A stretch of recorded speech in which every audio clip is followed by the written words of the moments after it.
Qui ne rêve pas d'aller nager avec les dauphins lors de ses vacances dans le sud? Pourtant, cette pratique est de plus en plus dénoncée par des groupes de protection des animaux, à la tête desquels se trouve nul autre que l'entraîneur du célèbre Flipper. Les dauphins sont devenus un véritable produit touristique générant des millions de dollars. Leur espèce n'est pas menacée, mais au rythme où vont les choses, ça pourrait le devenir.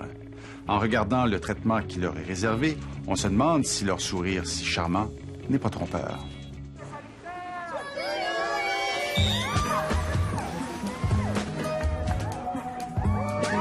Qui n'a pas rêvé un jour de nager avec les dauphins?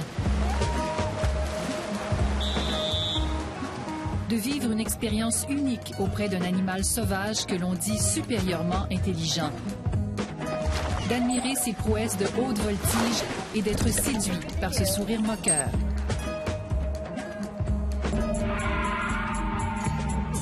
Mais qu'y a-t-il derrière ce rictus qu'on prend à tort pour un sourire? Personne ici ne se doute de toute l'horreur qui se cache derrière cette industrie.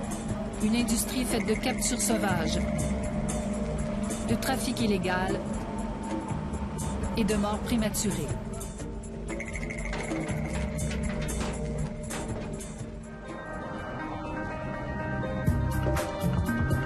Le Mexique, la Mecque du dauphin en captivité. Cette industrie connaît un essor fulgurant avec 20 parcs aquatiques. En plein cœur de la ville de Cancun, à l'intérieur d'un centre commercial ultramoderne, on a même trouvé le moyen de construire un mini-parc à dauphins. Dans la foule, une personne n'a pas le cœur à rire, c'est Rick O'Barry. Chaque numéro l'exaspère.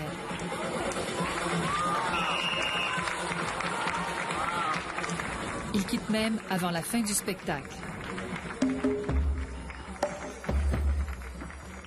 Rick O'Barry est connu, craint et détesté de l'industrie. Il parcourt le monde avec une seule idée en tête, fermer tous ses parcs à dauphins. Pourquoi? Parce qu'il se sent responsable de l'exploitation des dauphins. Et il sait de quoi il parle. Rick O'Barry est l'ancien entraîneur du célèbre Flipper. Nous sommes donc entrés ici incognito et munis d'une caméra domestique. Je ne vois pas la même chose que les autres. Que voyez-vous? De l'abus. Juste à côté du bassin de spectacle, 2 autres piscines où des dauphins sont mis à la disponibilité des touristes. Ils souffrent de leur captivité, de la chaleur et de travailler 7 jours sur 7. Et les piscines à l'eau chlorée sont peu profondes et en plein soleil. Il n'y a pas d'ombre ici. Les dauphins attrapent des coups de soleil. C'est pour ça qu'ils sont si noirs.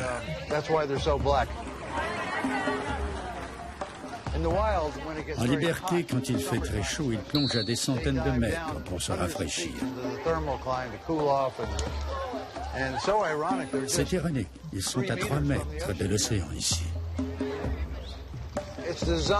C'est pour les touristes. Chacun de ces dauphins rapporte environ $1 million américains par année. C'est à ça qu'ils servent. Si chaque dauphin rapporte $1 million de revenus par année, il se vend sur le marché 100 000 $ américains. C'est une industrie extrêmement lucrative. Le dauphin est l'animal sauvage le plus en demande sur la planète.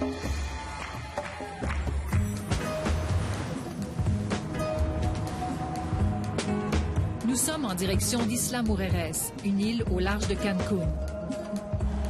Dolphin Discovery y a ouvert l'un de ses 6 parcs à dauphins. La compagnie nous a refusé l'accès.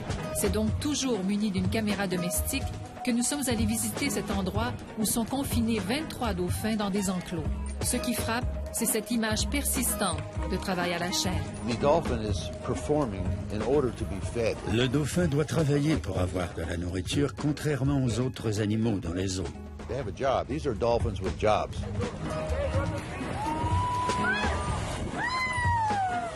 Du matin au soir, 7 jours par semaine, ils sont au travail pour le grand bonheur des touristes qui croient que les dauphins s'amusent autant qu'eux. À moins de les voir se faire frapper à coups de bâton de baseball, on ne pense pas qu'ils sont maltraités. Mais ils ont l'air de s'amuser. Ça semble naturel. De retour sur le continent, à Cancun, Rico Barry a tenu à nous faire visiter un autre delphinarium, Parque Nizuc. Ici, plus que jamais, on doit utiliser la caméra domestique, car Rico Barry ne doit pas se faire reconnaître.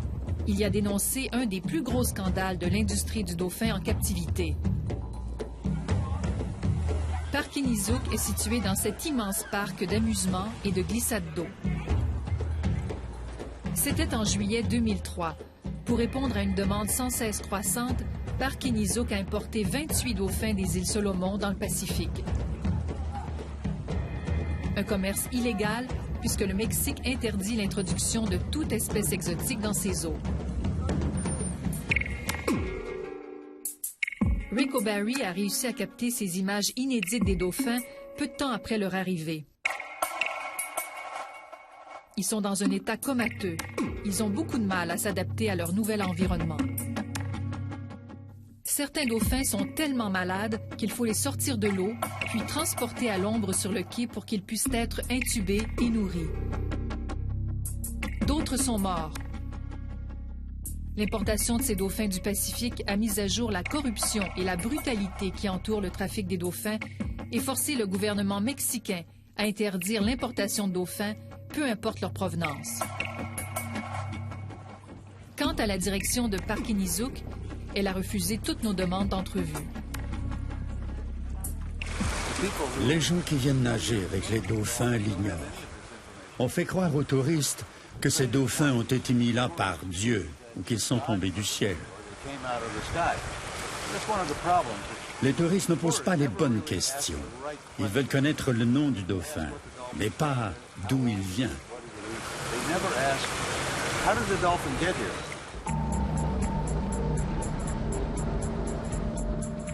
Nous sommes au Japon. À chaque année, d'octobre à mars, s'ouvre la chasse aux dauphins. Ces images exclusives ont été tournées par Rico Barry, malgré l'obstruction constante des pêcheurs japonais. Sur ces images, nous pouvons voir les pêcheurs abattre les dauphins vers une baie peu profonde, puis dérouler un long filet pour les empêcher de retourner vers le large. Les dauphins coincés sont dans un état de panique. On peut entendre leurs cris de détresse. Plusieurs meurent noyés. D'autres se blessent et meurent plus tard. Les mères et les bébés sont séparés. Dans la vidéo, on voit une mère qui allait encore être séparée de son bébé. Au centre de la lagune, il y en a un très jeune. Il a environ 1 an. Il a été séparé de sa mère.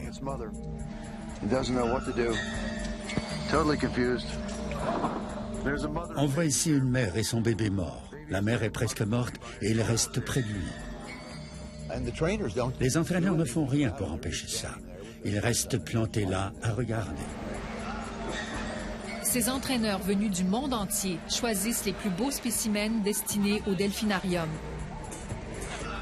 Le dauphin est l'un des seuls animaux de zoo à être encore arraché à son milieu naturel. La plupart des autres sont nés en captivité. Après la sélection des entraîneurs, ceux qui restent iront directement à l'abattoir.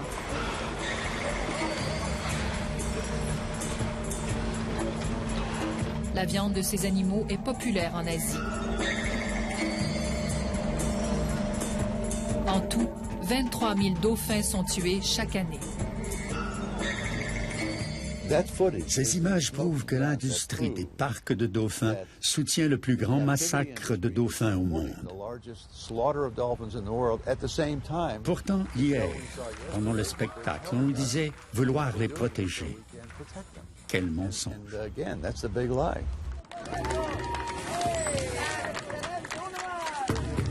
Les dauphins de Dolphin Discovery au Mexique, eux, ont été à l'époque importés de Cuba. Cuba est d'ailleurs l'un des plus importants pays exportateurs de dauphins au monde. Et l'homme qui les capturait, c'est lui, Guillermo Lopez. Peut-on capturer sans violence? Non, non. Non, non. Non, c'est impossible. C'est impossible. Toutes les captures sont violentes. Guillermo Lopez est l'ancien vétérinaire en chef de l'Aquarium national de la Havane. Il a capturé des dauphins durant 7 ans.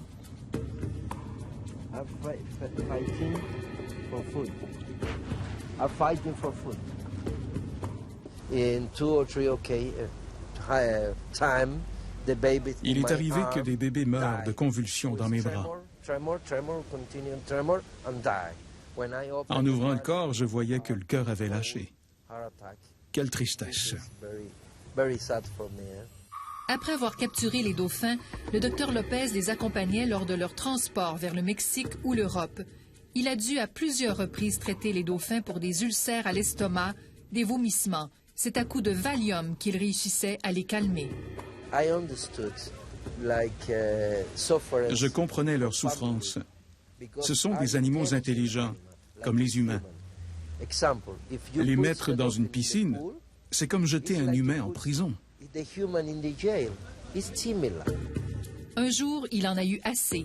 Il a tout quitté. Guillermo Lopez vit aujourd'hui en exil au Costa Rica, car à maintes reprises il a dénoncé Cuba, son pays d'origine, qui continue à faire des affaires d'or en capturant des dauphins et en les revendant partout dans le monde.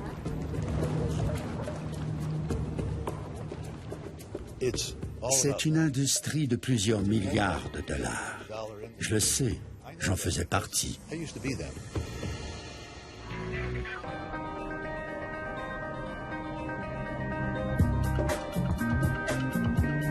Les Keys, ce chapelet de petites îles dans le sud de la Floride, compte de nombreux parcs à dauphins. Nous nous sommes arrêtés à Dolphin Connection pour rencontrer Cheryl Messenger, la porte-parole de l'industrie du dauphin en captivité, un regroupement qui compte une quarantaine de parcs et d'aquariums à travers le monde.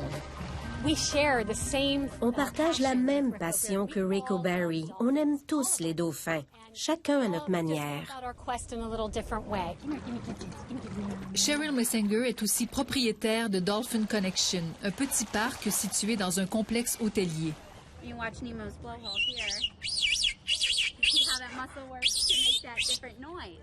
Aux États-Unis, pour avoir le droit de garder des dauphins en captivité, il faut offrir aux touristes un programme éducatif. Now, our dolphins can make a variety of different vocalizations. Wiggle a finger up and down for Nina. Pourquoi garder des dauphins en captivité? On veut éduquer le public, que les gens soient près des animaux, qu'ils les regardent dans les yeux, qu'ils les embrassent, les amener à respecter les animaux dans la nature. C'est absurde. Ils vous disent que c'est éducatif. Puis, ils réduisent les dauphins à faire des numéros de cirque.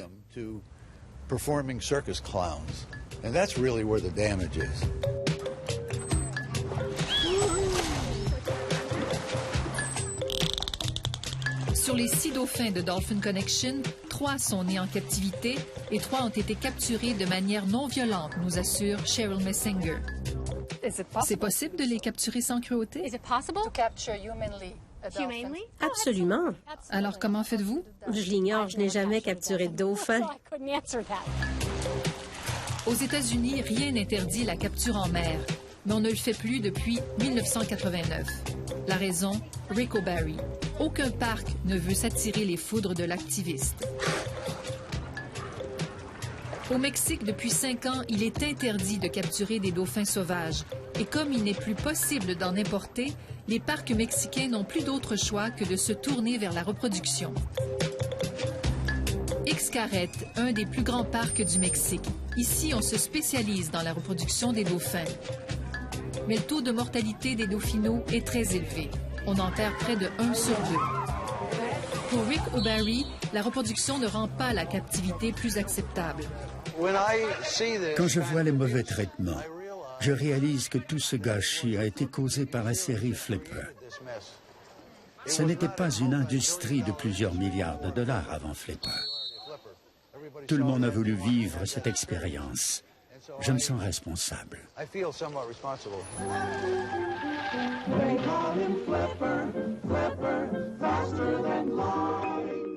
Rick O'Barry, c'est l'homme derrière Flipper. Il a capturé puis entraîné le célèbre dauphin durant 4 ans, le temps qu'a duré la populaire série américaine. J'étais ignorant. Je ne pensais pas aux dauphins. Je pensais à Rick O'Barry. À la même époque, il en a capturé une centaine d'autres pour l'industrie. Quand Flipper est mort dans mes bras, j'ai décidé de faire quelque chose.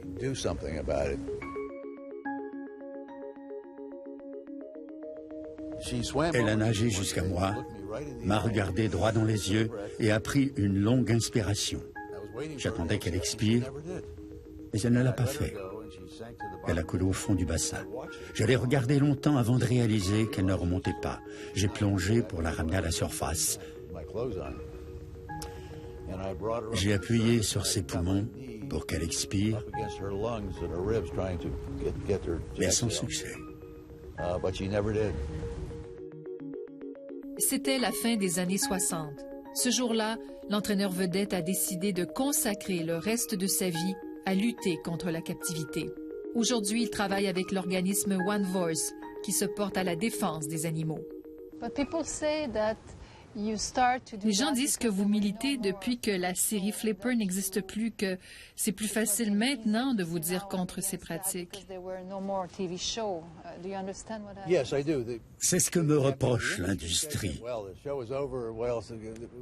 J'aurais pu rester, mais j'ai choisi d'y tourner le dos, alors que j'étais l'entraîneur de dauphins le mieux payé du monde. SeaWorld hasn't even been built yet. These swim programs haven't started. J'aurais pu rester au Seaquarium, travailler pour le SeaWorld, ou lancer mon propre parc dans les Bahamas, ou ailleurs, dans les Caraïbes, et faire des millions de dollars. Je pourrais encore, si je voulais. Depuis plus de 30 ans, il a réussi à faire fermer ou empêcher l'ouverture d'une trentaine de delphinariums à travers le monde. En 2004, en Haïti, avec l'appui du gouvernement et sous escorte militaire, il réussissait à libérer 6 dauphins achetés illégalement. Après des mois de captivité, ces dauphins pouvaient enfin rentrer chez eux.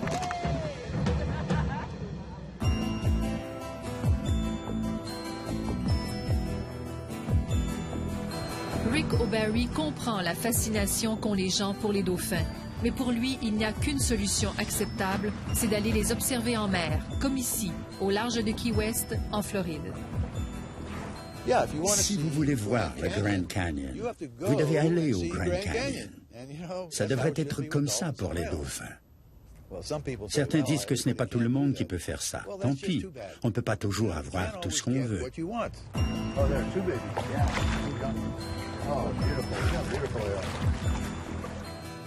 C'est ce qu'on doit enseigner à nos enfants. On ne peut pas tout avoir. Je veux nager, je veux l'embrasser. Non, tu ne peux pas. On doit apprendre à respecter la nature.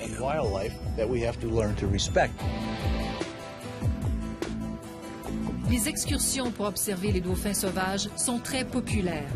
Mais il faut être patient. 1h30 après notre départ, nous avons enfin aperçu nos premiers dauphins. Une quinzaine en tout sont venus à notre rencontre. Ils ont nagé autour du bateau durant 1 heure avant de repartir vers le large. Les propriétaires de bateaux respectent entre eux une entente tacite. Ils n'encouragent pas les touristes à nager avec les dauphins et selon la loi, il est également interdit de les nourrir. Le Costa Rica, ce pays d'Amérique centrale, mise beaucoup sur l'écotourisme et résiste à cet engouement pour les dauphins. Il a adopté en 2005 une loi qui interdit de les garder en captivité et même de nager avec eux en mer.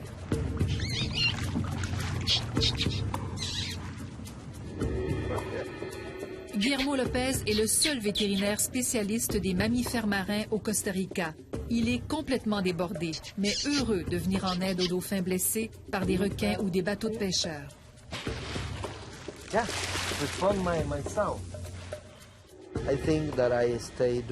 Je pense que je fais quelque chose de bien pour eux. C'est un compromis que j'ai fait avec eux. Pendant 7 ans de ma vie, je les ai fait travailler en captivité. Je dois leur remettre ces années.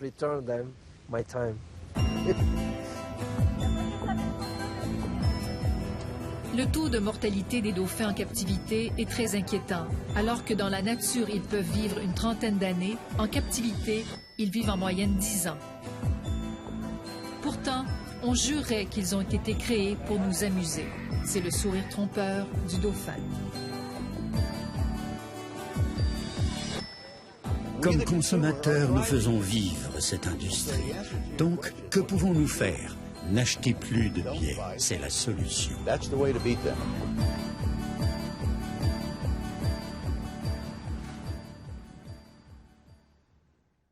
Rick Barry, que vous venez de voir, a aussi empêché avec d'autres groupes l'ouverture d'un delphinarium au Zoo de Granby en 2001. Au Canada, il y a des dauphins à Vancouver et à Marineland, en Ontario. Marineland est cependant le seul endroit au Canada où on achète encore des dauphins capturés en mer.